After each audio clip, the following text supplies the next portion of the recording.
Giving Dak Prescott $50 million is not a winning strategy. It's too much money. You can't give a guy 20% of your cap if he's not superhuman. And even if he is, it's tough.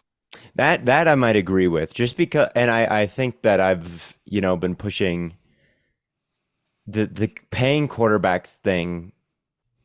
I would, if I was a GM, I might be the first guy to let a very good quarterback go. And I think Dak is a very good quarterback, but is he a $50 million quarterback, the same level as, Burrow and Mahomes, who have continually, like, gone off, or Allen, who's continually, like, played extremely well and carried a team in the playoffs. But yeah, Dak those guys, I maybe. don't think I don't think you can let them go no matter the price. Mahomes could ask for any other money and any amount of money, and as long as it's enough to, like, field a roster alongside of him, like, you kind of got to pay it. And Dak's definitely not at that level, and he's getting paid at that level. So I think that Well, that's I don't even definitely think the team is like necessarily bad.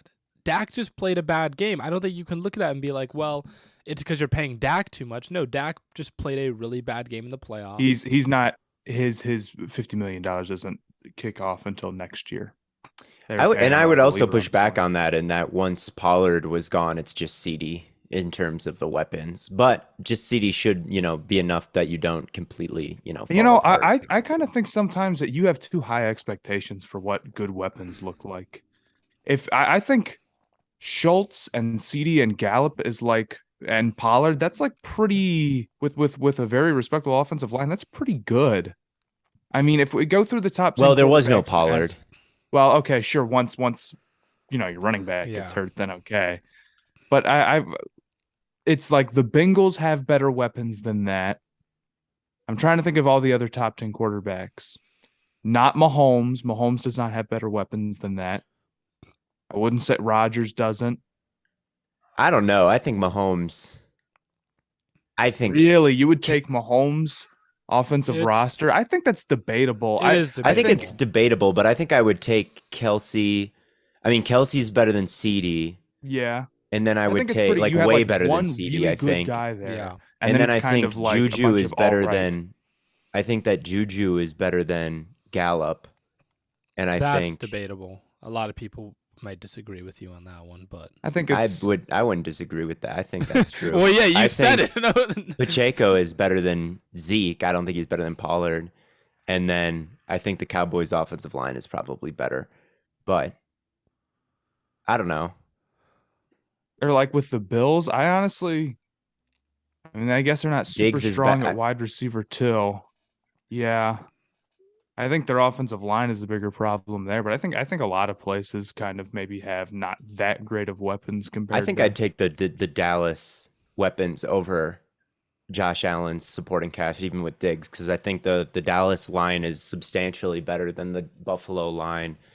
And I think that, whereas Diggs is better than CD, in my opinion, like, the other wide receivers just are kind of stinky. So I don't know. Gabe Davis is not good. But I don't know though. It's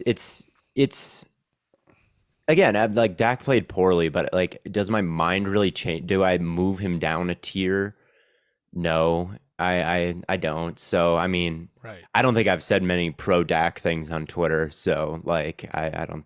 I mean, maybe on I the think podcast and right now, but maybe Dak is just in that bad spot where he's the worst quarterback who can reset the market when they get a new yeah, contract, and that is ultimately going to lead to you always being listed at labeled as not that great. I was thinking about this today. If Joe Burrow loses the Super Bowl, how many quarterbacks in this one playoff run will be labeled as like losers? Because I saw that about Herbert, Allen, Dak is definitely now labeled a loser, and then Burrow would be a two-time Super Bowl loser.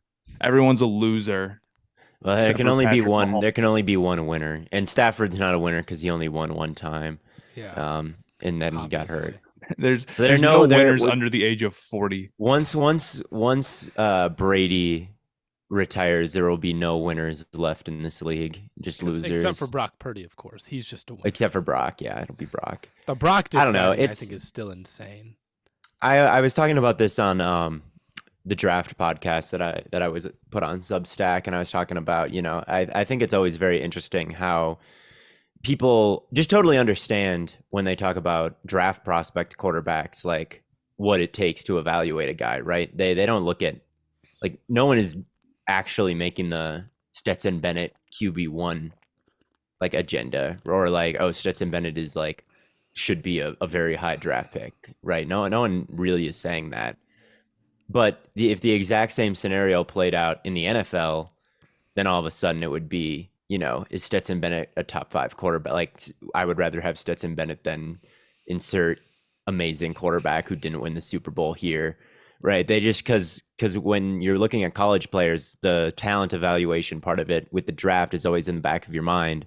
But with NFL players, it's almost just it's all legacy. It's like people want to write a storybook about these players, and they want to write this narrative about these players, and that's kind of what consummates greatness to a lot of people, I think. And they want the best narrative possible, and that's why, Brady, I mean, if you were going to make a movie about an athlete, you would do Brady, right? You would do Jordan.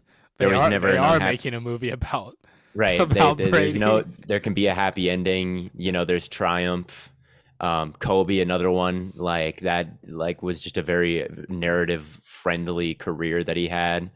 And then when people, when you can't spin it like, oh, he went through all these trials and tribulations and then he lost at the end, like no one's really interested in hearing that. So I think that it's just all very, it's all very narrative-y. It's like people want to tell a really good story when it comes to these quarterbacks, and they want whatever quarterback, they want to be on the winning side and not the losing side. So it's not really talent evaluation anymore. But I think if you're fairly evaluating Dak's talent, I think he's still in that 6 to 10 range. But you're right, Matt, that the 50 million is a tough pill to swallow when the quarterback, maybe doesn't have the arm strength to fit it into maybe some tight windows against a defense like the 49ers, right? So yeah, it's we'll see. It's tough. But I didn't ask how you guys are doing today. How are you guys doing today? Because we were pretty good. To get the I'm putting together I've watched a lot of Anthony Richardson and Will Levison these last 2 days, and I'm getting ready for my final thoughts on both of those two guys. Hard launch the Anthony Richardson QB1 campaign. That's going to be not well received, I fear. I don't know. I think that people are going to be somewhat receptive of it. I don't think that yeah, I do. I think that it makes sense. I think that people see the big arm. I think people see Lamar and they see Allen and Herbert and Mahomes, and I think that that's an archetype that people are willing to take a risk on. It would be a lot easier to push this narrative if Trey Lance worked out. If we knew Trey Lance was good, then everyone would love Anthony Richardson, because it's I think a pretty similar type of player and type of prospect. You're always going to be battling against recency bias, and the current recency biases right now are Malik Willis and Zach Wilson. So, if you say anything positive about Will Levis, it's like, well, he's the next Zach Wilson. He's just like Zach Wilson. And if you say anything positive about Anthony Richardson, they're going to be like, well, he's Malik Willis. He can make all these plays, but he misses the throw. Those are going to be the guys. Those are going to be the lazy comparisons that you're going to get thrown at.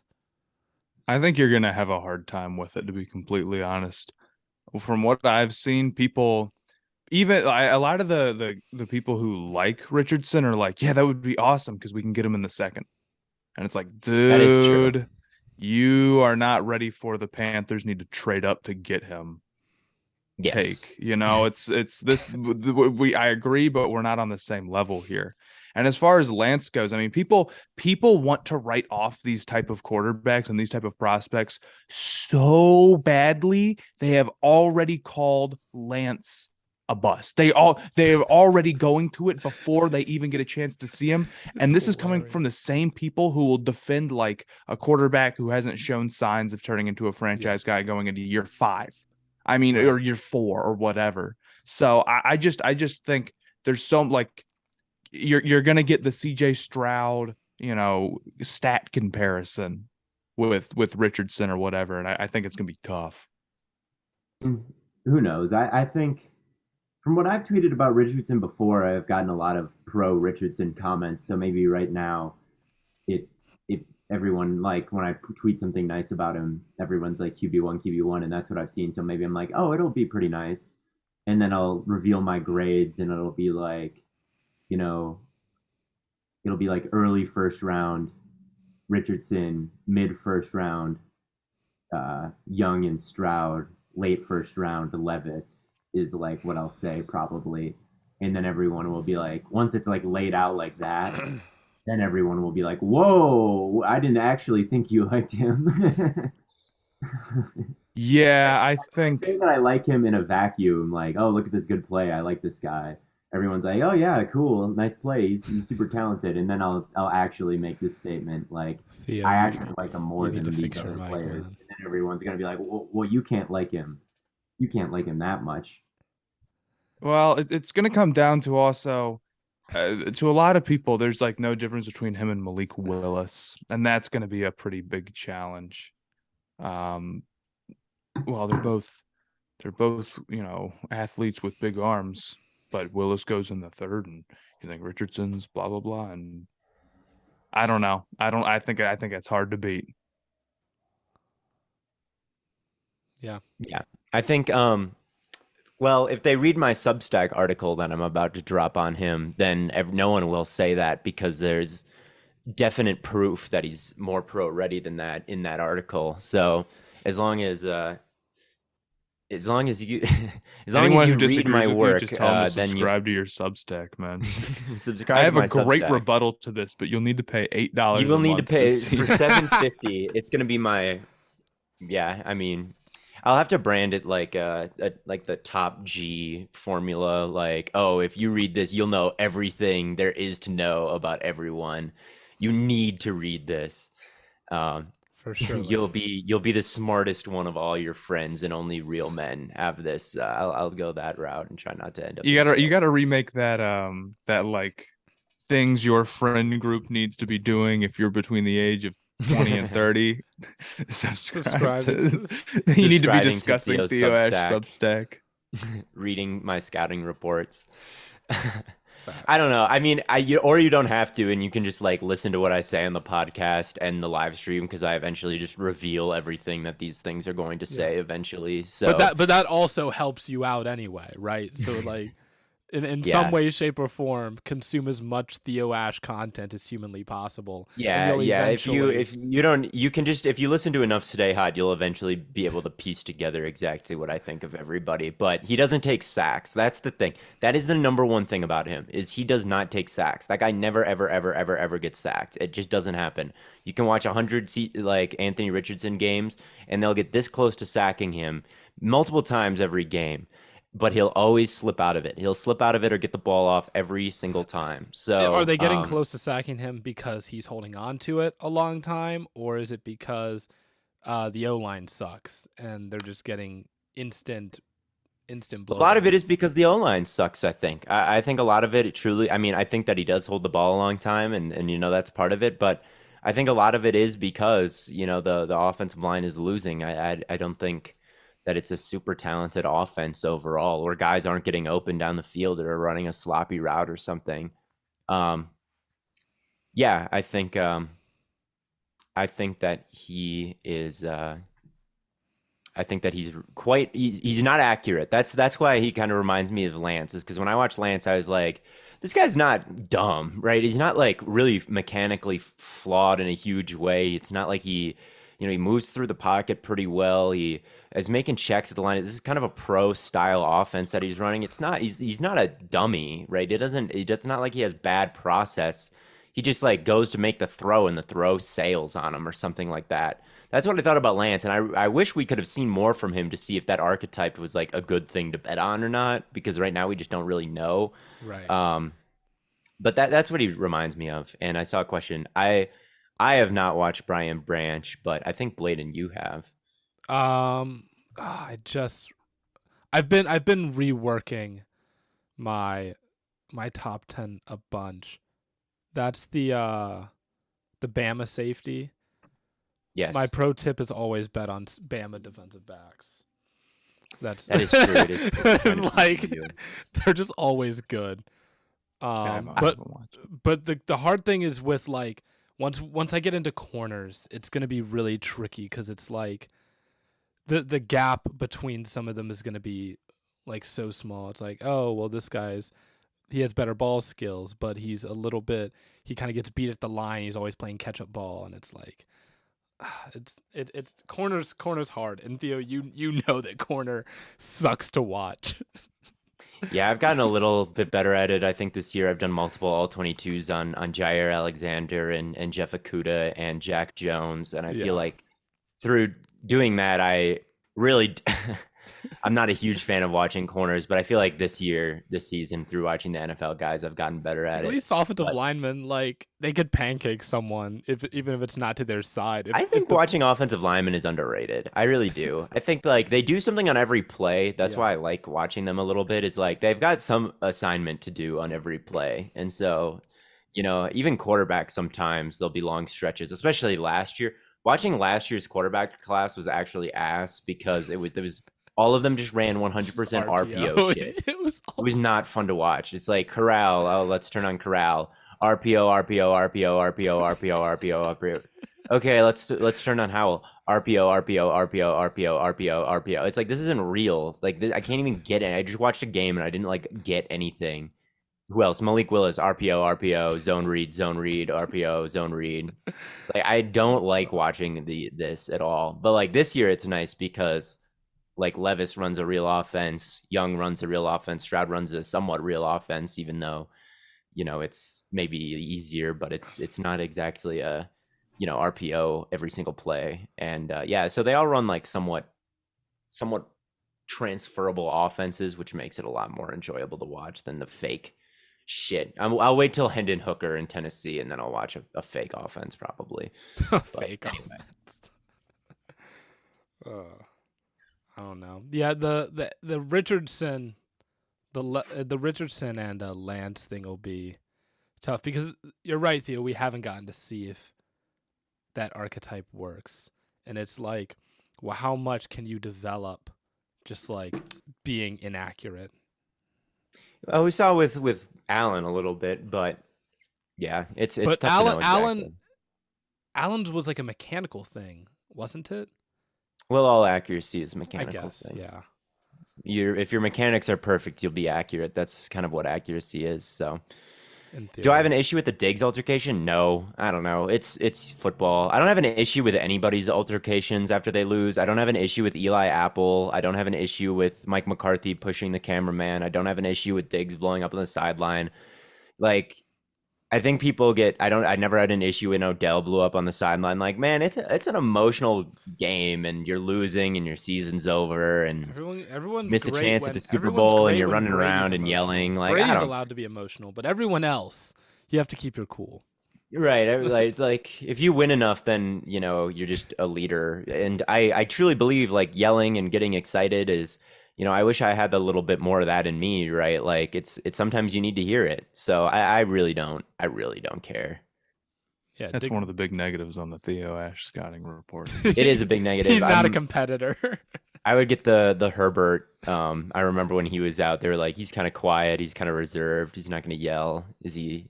That they would write the same things about me. I'm not.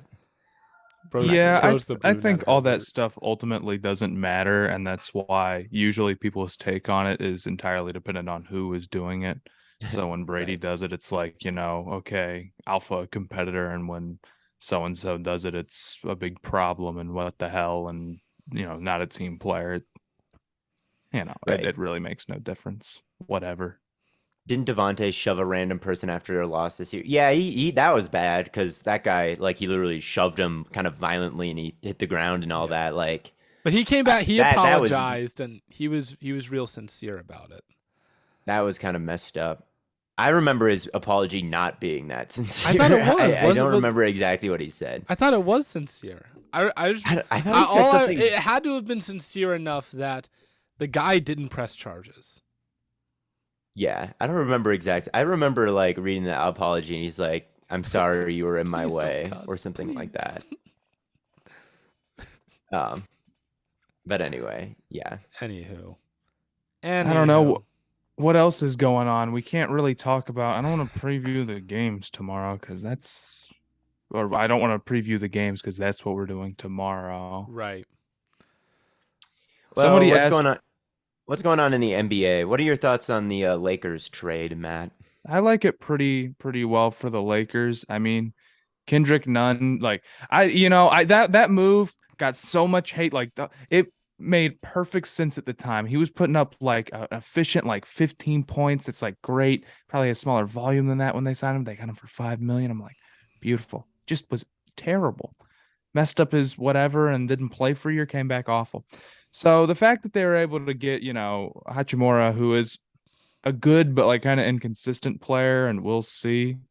I'm excited for that. I think it's high ceiling, but I'm maybe a little bit worried that a guy who is an inconsistent shooter and 23 years old being thrown into the fire in LA on a team that's trying to win right now probably will end not awesome. I do think he has the potential, and it's like anytime you get a wing like that who he shot like 47% from three last year, and the limited shots that he took, and now he's shooting like 34, and he's kind of up and down, but I don't know.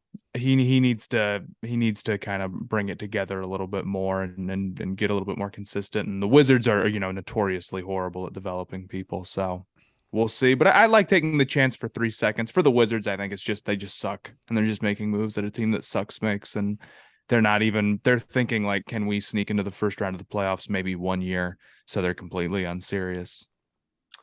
Yeah, last year, I mean, he was lights out last year, like he said, not so much this year. But I think it's always a safe bet that the Wizards are messing someone up.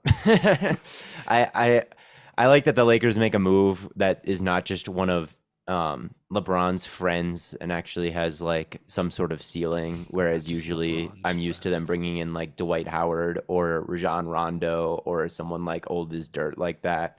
Mm-hmm. So yes, and so getting someone who is young, it's like we're gonna trade for someone in some buyout market, 37 years old or whoever. Screw that.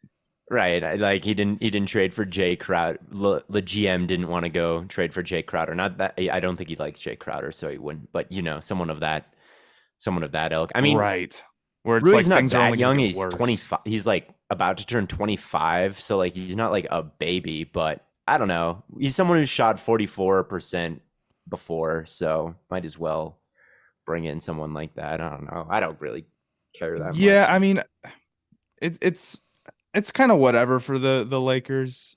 For the Wizards, though, it's hilarious. I mean, it's so they can pay Kyle Kuzma 20-something million a year, which is just awesome. And they're going to be paying. Do you know who the best player the Wizards have drafted in the last like 7 years is? Oh, it's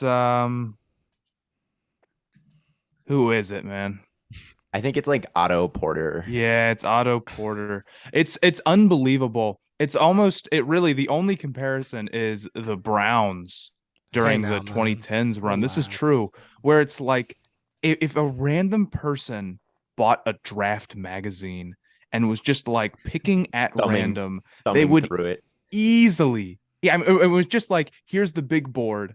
I'm just going to take the top player. They would crush what the Wizards have been able to do with their first round picks. It is unbelievable how bad they do. Johnny Davis is like not good in the G League right now. He was a top 10 pick. Johnny Davis, Corey Crispert, Denny Evdija, if I'm pronouncing that right, Rui, Troy Brown, Jerian Denny Grant. Is not bad, but we'll see. Yeah, he we'll may have some life, but and then there's Jordan Clarkson and Otto Porter, and Jordan Clarkson is good, but they immediately traded him to the Lakers. So see, everyone's like, "Oh, you could never go out and do better than an NFL or NBA GM." There are some cases where you might be able. I could run the Wizards better. I feel very confident in it. It's not that hard, I wonder how good I'd be at negotiating. I think that would be the tough part, but even then, I mean, it really doesn't matter if you're gonna. They're not exactly winning many deals or whatever. The only reason I would ever want to be a billionaire is just so I can buy the Browns and hire all my friends to run the Browns, because I think we would do a better job. Oh, no doubt you could do a better job. I mean, we were talking about contracts earlier and how QB contracts have gotten too expensive, and It's our fault. it's literally all the Browns' fault for giving like that fully guaranteed contract when no one was getting that much fully guaranteed at all. And now the Ravens are gonna have to play Lamar like 250 million, like fully guaranteed. Actually, that's a good thing because now he's gonna be leaving the AFC North, or either that or the Ravens are gonna have to gut their roster to pay him. Yeah, you screwing over the Ravens was a galaxy brain. Instead of destroyed just your own getting team good, to also destroy the Ravens instead and of also the getting Bengals good, we with just- Burrow. They saw the Ravens with Lamar and Burrow and needing contracts, and they're like, fuck them. It's like we can't be good. No one can. If we can't be good, no one can be good. I'm pretty sure that Mahomes deal is actually awesome. Oh Have him no! on. It's I think aging so at the end of that deal, it's going to get so low considered compared to the rest of the cap that it's going to like demolish and be awesome. Yes, I feel very good about that. As long as the cap keeps going up. If the cap goes down, well, then it might not look so great. Well, the cap's not going to go down. You never know, man. I do. Roger Goodell might get greedy. He's made. I don't know what other NBA storylines are happening right now. I haven't seen much. It's mostly the trade deadline. That's what my most recent video, which everyone should go check out after this live, was all about. Toronto blowing it up is pretty interesting, I would say. That's kind of the most surprising thing that's happening right now. I don't know how I feel about it, to be completely honest with you. I think it's kind of tough. You have to, me personally, at the minimum, I'm waiting till the off season. I also think that teams are kind of pricing out some of their players, like OG Anunoby and Jakob Poeltl. Like the Spurs want 2 firsts for Jakob Poeltl. The Raptors want 3 firsts for OG Anunoby, and it's like that's so much that I think that this is like we don't really want to trade him, but if we were to get this, then yeah, we'd have to. And I think teams are still like picking up the phone. Eventually, people are gonna flip back on the first round picks and realize that they're way more valuable than people are thinking. Everything is cyclical. Everything goes in a big cycle in sports. So like if something gets devalued, eventually it's going to create the inefficiency the other way, and it'll bounce back. And I think right now we're in like first round picks, we must trade them mode, and like Eric Gordon, like the Rockets want like firsts for Eric, or like multiple seconds, or like I don't know. I just remember reading that report about Eric Gordon and how like there were way more picks than there should have been for him. And I'm like, I think that we've gone a little bit too far with this. That was kind of the one that kind of made me raise an eyebrow and say like, what did you turn down? Because I think what was the story? The Bucks offered like 2 firsts for Eric Gordon and the Rockets turned it down. No, it was 4 second round picks. Yes, 4 second round picks. God, Eric Gordon has turned into one of those players. I swear to God, he's going to be traded at some point. And then he never ever actually gets traded. Look, what happened is that like that Brooklyn deal ended, and then every team forgot how to act. And go look at how much there wasn't a trade involving 3 first round draft picks for like 5 years after that deal, because it was such a disaster. And then all of a sudden, there's several every offseason now. And I wonder if the Timberwolves one is going to be what people, the problem is that people, they look at like a 25th pick or like a 30th pick or one of those late picks, and they say, what are the odds that I can turn like 2 or 3 of those picks into the player I'm about to receive? And the odds is like not great. But the advantage that those have are, well, there's 2 things they're not taking into account. Number one, if you're trading for a star player, you have to match the salary. And if you're already a contending team, that's really hard to do.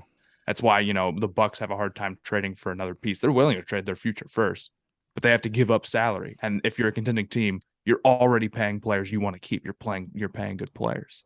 The second thing is that people vastly overestimate how good they're going to be, or they vastly overestimate how much they can tell how things are going to look in the NBA in 5 years.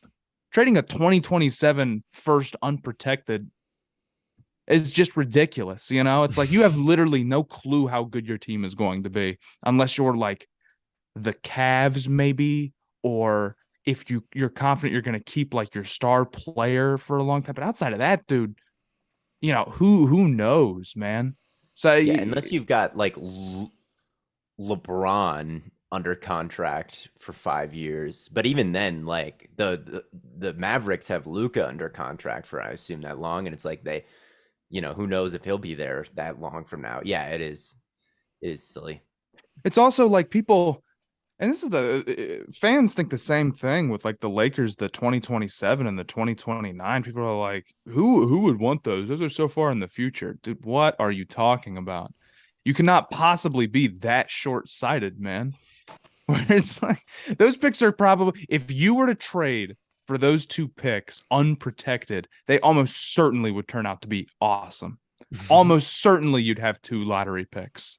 It's, I mean, a near, and maybe that's me being too confident about what teams are going to look like in the future, but it's like the Lakers don't project to be good 5 years from now. Now, it's true that they could go sign free agents like so at will. Maybe they will be, but I don't know, man. I think gambling on future unprotected picks turning out to be really great from teams that are good right now. That's a bet I'd want to make. And also, I don't care if I have to wait 4 years. It's, don't be short-sighted, you know. Yeah, Fair enough. that's why. Yeah, Oklahoma City got it right where they traded for, you know, 5th graders at the time, and now it looks awesome because you're like, oh hey, that it's like bonus. It's like you find free money in your pocket 4 years later. You're like, oh sick, that was really nice. Yeah, it's a, you know, and you could always move though. You can always trade them. You know, it's like you don't have to actually wait 4 years to pick them or 5 or whatever it is. And you know that OG Anunoby report where they're like some team offered 3 first-round draft picks and they said no. I would bet money that is the Knicks picks that convert into second-round picks if they don't transfer this year or something. I know the Knicks have there's first-round picks like that are protected, and if they don't hit, they turn into second-round picks, so they're not really first-round picks. That might be what it is. I don't think That also they got 3 it also real could just firsts. be they said not yet. Yeah. That's the other thing is like they said no way, we'll never. They may have said like call me back in like 3 weeks and we'll see. Or maybe the Raptors said, "Hey guys, we actually got an offer for 3 firsts." No, we did. I swear to God. Someone here, we're telling that to a reporter now. Hey, actually, we got offered 5 firsts. Can you believe it? Some of those ever since that, like Kyle Lowry for like Tyrese Maxey and 2 firsts, like this was last year or 2 years ago. I totally believe that some of those trades are just teams making things up. I don't think the reporters are just like point blank like lying, but I know some of those trade rumors are just like made up from the team. Like some of these sources that they have inside the teams have to be pushing narratives on Twitter. Source, trust me, bro. I swear to God. Source more like we're trying to price gouge you. Yeah. I kind of don't think the Lakers should trade their 2 firsts. I think that's where I kind of stand. I just don't think that Lakers team is going to be healthy. And if the Miles Turner Buddy Hield deal isn't there, I'm good. It's just not like it's just not gonna work, bro. They're not going to be the team that gets healthy at the right time. I guarantee it. I think, yeah. I mean, the odds that LeBron leaves and you suck by 2027 is like 100%. Yes. Yes. You are gonna want those. Like, it's not a question of whether you want those picks in 2027 or not. It's whether you need someone else right now. And like right now, you don't need, like you do need someone else, but you need more than that right now. So because it's a guarantee you're gonna miss those picks pretty badly in 2027. It's just a matter of if it's worth it. And I think I agree with you, Matt. What they need to do is trade away Anthony Davis. That's what they need to do. If they want to win a ring, they need to get rid of that Anthony Day-to-Day Davis, that glass-ankled freak. And I don't want to see Patrick Beverley in the starting lineup anymore. I don't want to see. Hey, don't talk about my dog, Pat Bev, like I that. hate Pat Bev. Pat Bev is the one shit talker that I don't like. Pat Because Bev is so the mean to the best Suns. basketball player on the planet. You just want Anthony Davis to go to the Suns. That team is actually cooked. The Suns, Yeah, they gave up. they gave up. I think that, I mean, I saw a report today saying that they're looking to trade Chris Paul and that Terry Rozier was on the list of which How I does don't that know make what the sense hell the for Hornets would be literally doing anybody? trading for I don't- Chris Paul, But yeah, I don't want to see Austin Reeves. I don't want to see Dennis Schroeder averaging 30 a night. I don't want to see Lonnie Walker averaging 30 a night. I don't want to see any of this. And yet still that's what it is. And they need to trade. They need real role players. And the only way they can do that is trading Anthony Davis away. And then my glorious king, LeBron James, can finally win another ring. It's not, that duo is not winning shit. I'm sorry. He's too injury prone. Davis, he's not the player he used to be. They're not winning the finals. Their only hope is trade him for as many Kyle Korvers as you possibly can and hope LeBron gets good enough shooting to carry them through the West. That's your only hope. So that's Or you just that's my hot you take. just throw in the towel, and trade LeBron back to the Cavs, and then you can have the GOAT lineup of of Mitchell, Garland, Mobley, Allen, and Bron, and it's the greatest team ever. They already won one. Yeah, that's the point. They already won one with Davis, but they're not winning another one. I'm sorry. They need to trade him immediately to the Suns for I love my glorious Ayton. king. Ayton and campaign. so I mean, like, how close are we to the Devin Booker trade demand? Let's go ahead and just because we're on the road. We're on the path. No, our new owner played basketball at Michigan State, and Oh. he was he's safe. replacing Chris Paul. so he knows ball way more than Sarver, who has sabotaged this team. We're now with the new owner. We're one of the richest teams in the league. We're gonna sign all the free agents and build a super team in one off season. So we're not close at all. It's gonna be good. Let's be adults here, like Colin Wire says there. Let's be adults and just take a step back and remember that the Suns have unlimited money and they're playing with cap space off from now on. I just turned their 2K cap space off. Don't worry. LaMelo, Devin Booker backcourt kind of moves me. Yeah, the Suns don't want LaMelo. Just reset the cap penalty in Madden 23. The Hornets are a horrible team, man. I've watched less Hornets game this year than I probably have in the last like 5. It's unbelievable. I just can't turn them on. I'll turn on anybody else. Shea and Booker backcourt. Why would the Thunder trade Shea away? Why would they do that? Thoughts on the Nuggets leading the West? I don't think they're going to win the finals. I think that whoever leads the West is destined to lose in the conference finals after years of the Jazz having the best record and after years of the Suns having the best record, and then eventually getting dethroned. I think that's what's going to happen to the Nuggets. I think in the playoffs, their defense is going to get exposed since they've got a bunch of, I think, negative defenders in their starting lineup. And I think they're going to get to the playoffs and they're just not quite well-rounded enough. I think that I just don't think they're good enough on both ends. And I think eventually they'll lose, but they're really good. I don't know. I just don't think their defense is good enough. I'd like to maybe see them make a trade for someone who's like, it's tough though, because Jokic just isn't a great interior. Like, you're just never really going to have like elite paint defense unless like maybe you trade for some like I don't know. I guess I don't know enough about basketball strategy, but it just seems like when your point guard is or when your center is like a point guard who is amazing offensively, but he's just not quite that paint defender who's gonna be locked down. Like it's kind of tough to have an elite defense when the easiest baskets aren't gonna ever be really well defended. But I don't know. Cavs don't have to worry about that. They're winning the finals. That is true. The Cavs don't have to worry about that, but not saying like Jokic isn't worth having or anything. It's just they need more wing defenders to you to can offset say that he's that. not worth having. He stinks. Yeah, he's not worth having. The Nuggets should trade him to Phoenix for Chris Paul, who is a good perimeter defender, and then they Right. could get and Ayton, who then you get the paint defense and the perimeter. Chris Paul and Ayton for Jokic. Who says no? Yes. Who says no? But yes. Yeah, I would say that.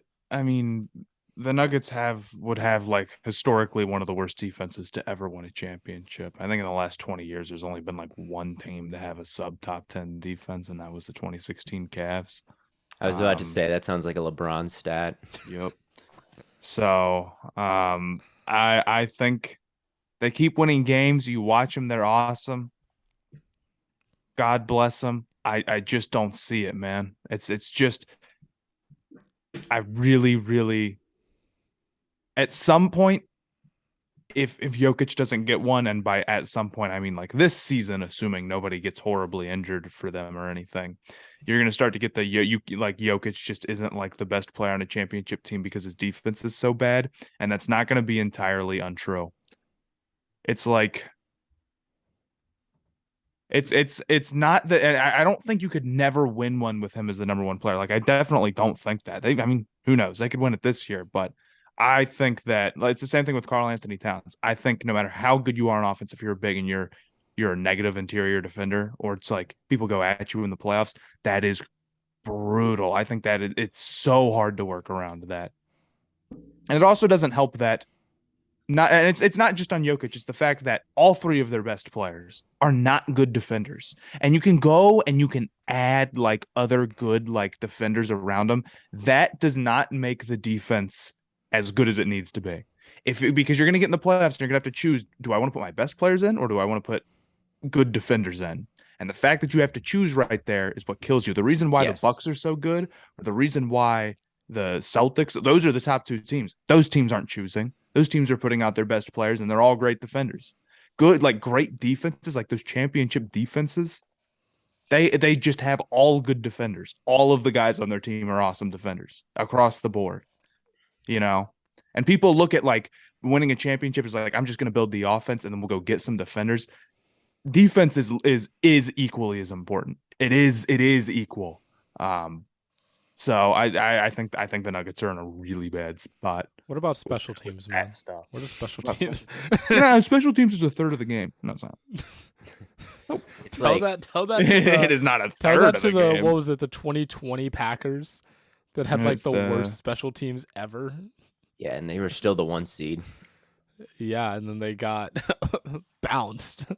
That's Or they'll say the 2010 Chargers is the one. They'll be like, well, how did that happen? They had the best offense, best defense, and bad special teams. I don't know, man. Not a third of the game though. It's 3/5 offense. Wait.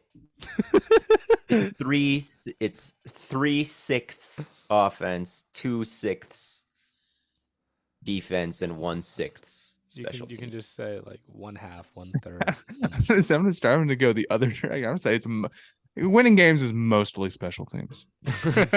It is 5/6 special teams. It's 5/6 and then 1/12 offense and 1/12 defense. Yeah, exactly. Yeah. It Brett is. Maher. They still won was- that game. So How was the Hornets defense? Bad, dude. You got me. I get this all the time. Oh, why would I listen to a Hornets fan? Okay. yeah, it's You're like all the right. comments, I'm sorry. every single tweet I make. Yeah, I like to think that question was very much in earnest. Oh, I'm sorry if it was in earnest. It is bad, but it's like I tweet something out. Yeah, but like your quarterback is a rapist and he's being paid $230 million, fully guaranteed. I'm like, you got me, dog. So true, man. The Packers would go 17-0 with Justin Tucker. That's true. Would go 17-0. That's so facts, man. Not like Yeah, but anyway, special teams. I don't know what special teams in basketball. I guess would be like, I don't know, free throws. Yeah. Just Hey, kind you of gotta feels like hit them, man. you do got to hit your free throws. But Yeah. I don't know. I don't know. I don't really have many more opinions on things. I think I'm waiting for the day. I'm praying out for the day that Houston blows everything up, because I am sick of seeing clips of their 2K ass offense, and we need to rescue Jalen Green. We need to rescue Jalen Green. I bet on him for most improved player, and I'm not winning that future, I fear. But we need to save him. We need to save him immediately and get him out of the Rockets. John Wall was right. John Wall was spitting, and we need to save him. It's okay. He'll figure it out. It's not over. No, it's not over, but we still need to save him for it to be started sooner. I don't know. We need to rescue everybody. Jalen Green is the reason it's like that. It's not Jalen Green's fault that it's like that. If he got drafted by Greg Popovich and Spurs, the culture would not collapse in on itself. But Jalen NFT Green is in there ruining it all himself. If Jalen Green got drafted by the Warriors, Kerr would forget how to coach, and Curry would forget how to shoot, and Draymond would punch Jordan Poole multiple times instead of just the once. I don't know. I don't think it's Jalen Green's fault that the Rockets don't know what they're doing. I think that he might not be helping. I think that if their culture is bad, he might be coming in and, he didn't turn it around, and he might be part of the problem that the culture is bad. But if you go to a place with where lazy, stupid shit doesn't fly, like, he probably won't do that stuff. I think it starts with at the top. But I mean, they didn't trade Eric Gordon for 4 second round. What is he doing there? Why are you, a Rocket, not making a deal for a 34-year-old scorer? What do you need him for? I don't know. The Rockets ran a real offense, and the Jalen dropped 42. Right, yeah, but then they're gonna see that, and then they're gonna do something else the next week or something, the next day, since it's not a weekly game. But you know what I mean. I'm mostly still believe in Jalen Green because he's on my dynasty team, and I don't. So true, man. I can't give up on him yet. But Blaiden, you got to check our dynasty league more next year, otherwise you're getting kicked out. You didn't check it one time. I know. Don't yell at me, Theo. I'm not yelling. I just was reminded. Right, man. You're yelling at me. No, I will. But I had to pay a lot of attention to the league where I didn't have my first 2 picks. So that I didn't come in last, and I didn't come in last. So all your mental fortitude was it really was. I didn't even pay that I had 2 leagues. I had one league where I was the 1 seed, and I had another league where I was a playoff team, but I didn't really. I was I don't care, whatever. My dynasty team sold me so hard. It scored 35 points in the playoffs. Never seen anything like it. So all I'm saying is neither of us won the title, and you put. Oh well, yeah, we did. I didn't win the title either. It's a good team though. We got Lamar and Ramondre and Damian Pierce and Diggs and Godwin. Right, what am I?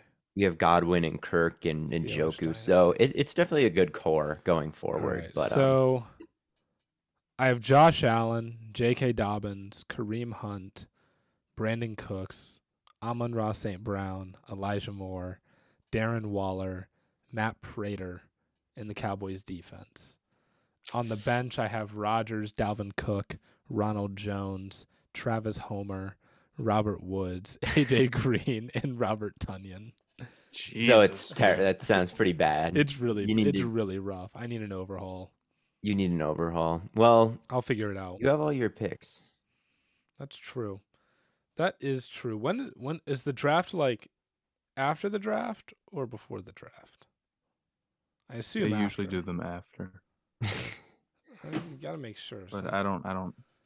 you never know I who's don't, a I don't know crazy your person. league. I don't know what your commissioner is thinking right now. What? What's Yeah. the what? When's Whether the- you draft before or after in Dynasty, but you usually draft after. I Unless assume you're we just draft crazy. after. Yeah, so you know where the guys are on the teams. Unless you want to draft just based on like where you think they are as a prospect, and then you just hope they go to a good team. Yeah, I don't know. But anyway, I don't have much more to say.